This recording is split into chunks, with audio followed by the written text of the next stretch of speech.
Current affair में Indian express की दो न्यूज आज हम यहाँ पे देखेंगे। एक तो है राज्य स्वास्थ्य नियामक उत्कृष्टता सूचकांक, जिसको कि शॉर्ट फॉर्म में श्रेष्ठ कहते हैं, और दूसरा जो हमारा न्यूज होगा बांदीपुर नेशनल पार्क।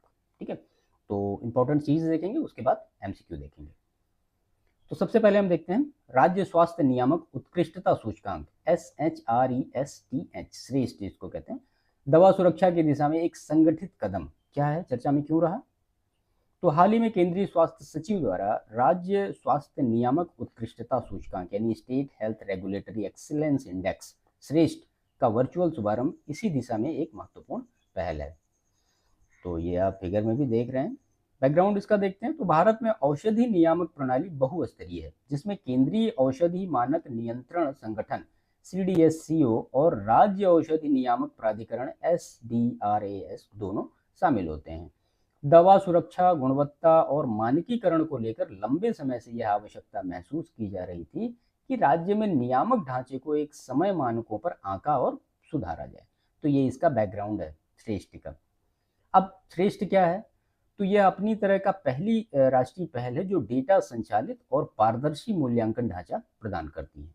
उद्देश्य क्या है, तो राज्य दवा नियामक प्रणालियों का मानकीकरण और मजबूती, ये जो है श्रेष्ठ का उद्देश्य है।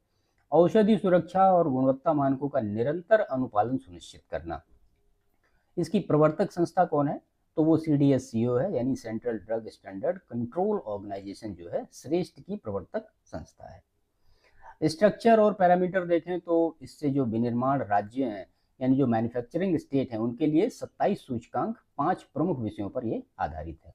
पहला है ह्यूमन रिसोर्स, दूसरा है इंफ्रास्ट्रक्चर, तीसरा है लाइसेंसिंग एक्टिविटीज़, और चौथा है सर्विलांस एक्टिविटीज, और जो पांचवा है वो है अकाउंटेबिलिटी। यानी मानव संसाधन, बुनियादी ढांचा, लाइसेंसिंग गतिविधियां, निगरानी गतिविधियां और जवाबदेही, ये 5 प्रमुख विषय हैं श्रेष्ठ के। अगर डिस्ट्रीब्यूशन स्टेट्स के लिए देखें तो 23 सूचकांक हैं उपरोक्त विषयों पर।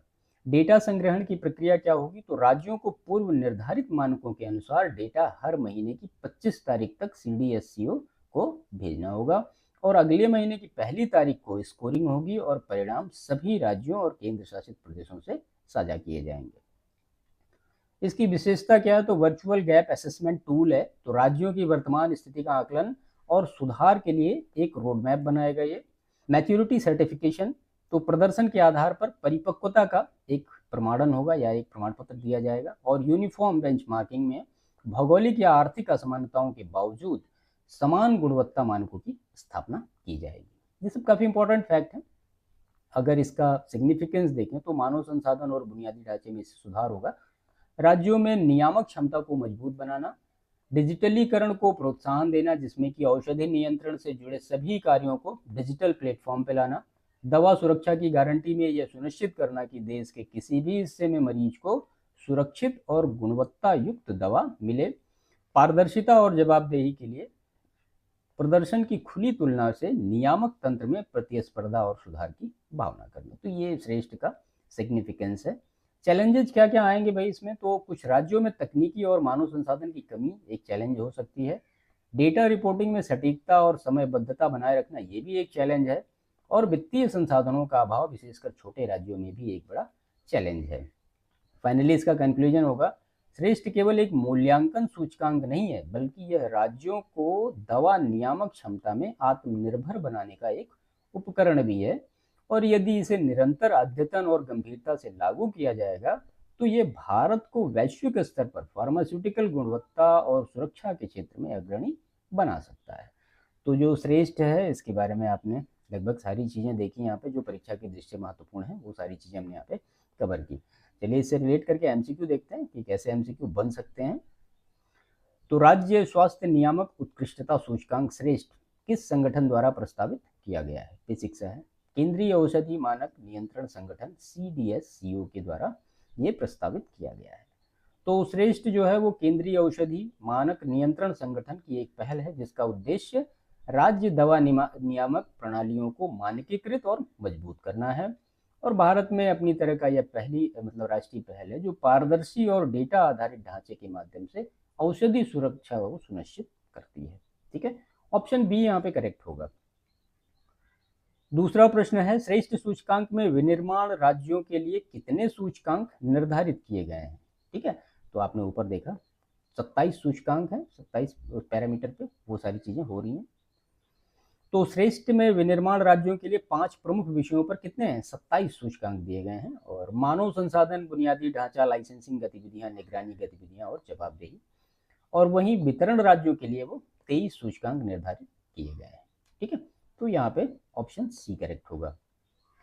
इसके बाद श्रेष्ठ सूचकांक में राज्यों द्वारा प्रस्तुत डेटा का मूल्यांकन किस तिथि को स्कोर किया जाएगा?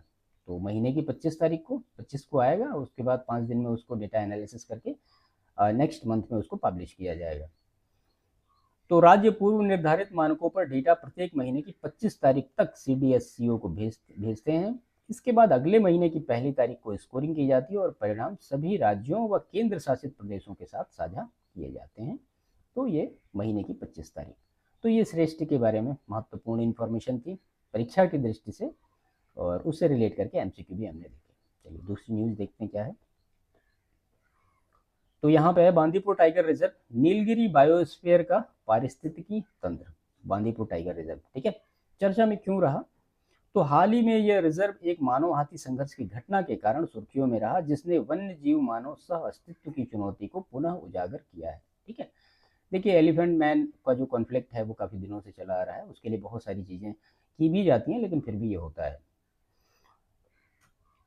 बैकग्राउंड, तो दक्षिणी भारत का बांदीपुर टाइगर रिजर्व, जिसको कि BTR शॉर्ट फॉर्म में कहते हैं, न केवल भारत में बाघ संरक्षण का एक प्रमुख केंद्र है, बल्कि यह पश्चिमी और पूर्वी घाटों का क्या है, पारिस्थितिकी संगम भी है।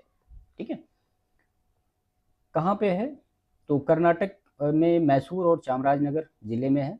कर्नाटक, तमिलनाडु और केरल के त्रिजंक्शन पर स्थित है ये। और पश्चिमी और पूर्वी घाटों का जो इकोटोन है, इकोटोन क्या होता है? इकोटोन एक संक्रमण जोन होता है, आप ये कह सकते हैं कि ट्रांजिशन एरिया होता है। जैसे मान लिया ये एक अलग चीज है और ये एक अलग एटमॉस्फेयर है, तो दोनों का ये जो बच रहा है इसी को हम कहते हैं इकोटोन।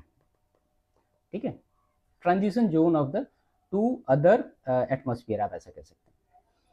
इसका अगर ऐतिहासिक पृष्ठभूमि देखें तो पूर्व में मैसूर के शासकों का ये शिकारगाह था, और अंतर्राष्ट्रीय मान्यता तो नीलगिरी बायोस्फीयर रिजर्व को यूनेस्को वर्ल्ड हेरिटेज साइट का हिस्सा भी माना जाता है। सीमाएं और आसपास के संरक्षित क्षेत्र क्या है? तो उत्तर पश्चिम में नागरहोल टाइगर रिजर्व कर्नाटक का, काबिनी जलाशय द्वारा ये अलग होता है। दक्षिण में मुदुमलाई टाइगर रिजर्व तमिलनाडु का है, और दक्षिण पश्चिम में वायनाड वन्य जीव अभ्यारण्य ये केरल का है। नदियां कौन कौन सी हैं? तो उत्तर में इसके काबिनी नदी है और दक्षिण में मोयार नदी है, BTR जो रिजर्व है। अगर क्लाइमेट देखें तो ये ट्रॉपिकल क्लाइमेट है, यहाँ पे उष्ण कटिबंधीय जलवायु है, और विशेषता यह है कि स्पष्ट आर्द्र यानी वेट और ड्राई मौसम यहाँ पे पाया जाता है। वर्षा देखें तो मानसूनी वर्षा, आर्द्र और शुष्क पर्णपाती वनस्पति के लिए अनुकूल है। फ्लोरा यानी जो वनस्पति है उसके 2 टाइप हैं यहाँ पे। तो एक तो है शुष्क पर्णपाती यानी ड्राई डेसिडुअस, और उसके बाद है ट्रॉपिकल मिक्स डेसिडुअस यानी उष्ण कटिबंधीय मिश्रित पर्णपाती वन। शुष्क पर्णपाती वन पाए जाते हैं और उष्ण कटिबंधीय मिश्रित पर्णपाती वन यहाँ पे पाए जाते हैं। अगर मुख्य जो वृक्ष की प्रजातियां हैं वो कौन कौन सी हैं? तो शीशम मिलेगा। देखिए यहाँ पे ये जो है ना, ये इसका साइंटिफिक नेम लिखा हुआ, थोड़ा टफ है इसलिए मैं उसको पढ़ नहीं रहा हूँ। शीशम है, भारतीय किनो, चंदन है, भारतीय लॉरेल है, और क्लम्पिंग बांस और विशाल क्लम्पिंग बांस। ठीक है, तो ये जो प्रमुख ट्री स्पीसीज हैं जो कि वहाँ पे पाई जाती हैं। अगर फौना देखें आप तो दक्षिण एशिया में जंगली एशियाई हाथी की सबसे बड़ी आबादी कहाँ पे पाई जाती है? BTR टाइगर रिजर्व में पाई जाती है। प्रमुख स्तनधारी में कौन कौन है? तो यहाँ पे जो मैमल्स हैं, बंगाल टाइगर है, फिर यहाँ पे उसका साइंटिफिक नेम लिखा हुआ गौर है, और स्लाथ भालू है, सुनहरा सियार है, ढोल है, और 4 सींग वाला मृग है। तो ये जो मेजर मैमल्स हैं जो कि वहाँ पाए जाते हैं। कंजर्वेशन का सिग्निफिकेंस क्यों है? तो परियोजना जो है ये प्रोजेक्ट टाइगर के तहत संरक्षित है। कब शुरू हुआ? तो 1973 में स्टार्ट हुआ, और नीलगिरी बायोस्फीयर का हिस्सा होने के कारण वन्यजीव गलियारों यानी वाइल्ड लाइफ कॉरिडोर्स के लिए भी ये महत्वपूर्ण है, और मानव वन्यजीव संघर्ष प्रबंधन में अध्ययन और हस्तक्षेप के लिए आदर्श क्षेत्र भी है। ठीक है, चलिए कुछ चैलेंजेस देखते हैं कि क्या क्या चैलेंजेस हैं यहाँ पे। तो मानव हाथी संघर्ष, इसमें स्थानीय समुदायों की आजीविका और वन्यजीव सुरक्षा में संतुलन में कठिनाई है। पर्यटन में दबाव है, यानी जैव विविधता पर इससे नकारात्मक प्रभाव पड़ रहा है। और वन्यजीव की तस्करी में विशेषकर चंदन और बाघों के अंगों की अवैध तस्करी भी है वहाँ पे। जलवायु परिवर्तन में वनस्पति और प्रजातियों का वितरण पर प्रभाव पड़ रहा है। कंक्लूजन क्या है? तो बांदीपुर टाइगर रिजर्व केवल एक संरक्षित क्षेत्र नहीं, बल्कि यह भारत के पारिस्थितिकी धरोहर और जैव विविधता संरक्षण का भी प्रतीक है। इसके संरक्षण के लिए बहुराज्यीय सहयोग, सतत पर्यटन और समुदाय आधारित प्रबंधन की आवश्यकता है। और भविष्य में यह नीलगिरी बायोस्फीयर के अन्य क्षेत्रों के साथ मिलकर एशिया में वन्यजीव संरक्षण का एक आदर्श मॉडल भी बन सकता है। ठीक है, देखिए इस तरह से जब हम करंट अफेयर को डिजाइन करते हैं तो इसका मेन मतलब हमारा ये होता है कि प्रीलिम्स में तो इसका प्रॉफिट आपको मिले ही मिले, लेकिन इसका जो प्रॉफिट और भी है वो मुख्य परीक्षा तक भी आपको मिलता रहे, क्योंकि यहाँ पे जैसे कंक्लूजन है और सारी चीज़ें, वो सारी चीज़ें आपको बेहतर मिलते रहे कि बार बार प्रीलिम्स के लिए अलग डेटा पढ़ना और मेंस के लिए अलग डेटा पढ़ना, ऐसा नहीं होना चाहिए। एक ही बार पढ़िए, वो प्रीलिम्स और मेंस दोनों के लिए पढ़िए। चलिए इससे रिलेट करके एमसीक्यू देखते हैं अब। तो बांदीपुर टाइगर रिजर्व बीटीआर किस राज्य में स्थित है? सिंपल सा प्रश्न है, कहाँ पे है? कर्नाटक में है। तो बांदीपुर टाइगर रिजर्व दक्षिणी कर्नाटक के मैसूर और चामराजनगर जिलों में स्थित है और ये कर्नाटक, तमिलनाडु और केरल के त्रिजंक्शन क्षेत्र में आता है और नीलगिरी बायोस्फीयर रिजर्व का हिस्सा है। ठीक है, क्वेश्चन नंबर 2 है, बांदीपुर टाइगर रिजर्व के उत्तर में कौन सी नदी बहती है? तो कौन सी नदी बहती है? काबिनी नदी बहती है। दो ही तो नदी है उत्तर दक्षिण में, एक मोयार है और एक काबिनी है ना। तो बांदीपुर टाइगर रिजर्व उत्तर में काबिनी नदी और दक्षिण में मोयार नदियों से घिरा हुआ है। ये नदियां इसके प्राकृतिक सीमा निर्धारण में मदद करती हैं। बांदीपुर टाइगर रिजर्व में किस जीव की सबसे बड़ी आबादी पाई जाती है? ठीक है, तो जंगली एशियाई हाथी की सबसे बड़ी आबादी पाई जाती है बांदीपुर टाइगर रिजर्व में। तो बीटीआर जो है दक्षिण एशिया में जंगली एशियाई हाथियों की सबसे बड़ी आबादी का आश्रय स्थल है और इसके अलावा यहाँ पे बंगाल टाइगर है, गौर है, भालू है, सुनहरा सियार है और 4 सींग वाले मृग भी पाए जाते हैं। तो यहाँ पे ऑप्शन बी करेक्ट होगा। ठीक है, तो ये कुछ बीटीआर से रिलेटेड प्रमुख एमसीक्यू थे, उनसे कंसेप्ट थे, वो सारी चीज़ें देखी हमने। तो करंट अफेयर का सेशन यहाँ पे आज का समाप्त करते हैं, बाकी मिलते हैं नेक्स्ट सेशन में।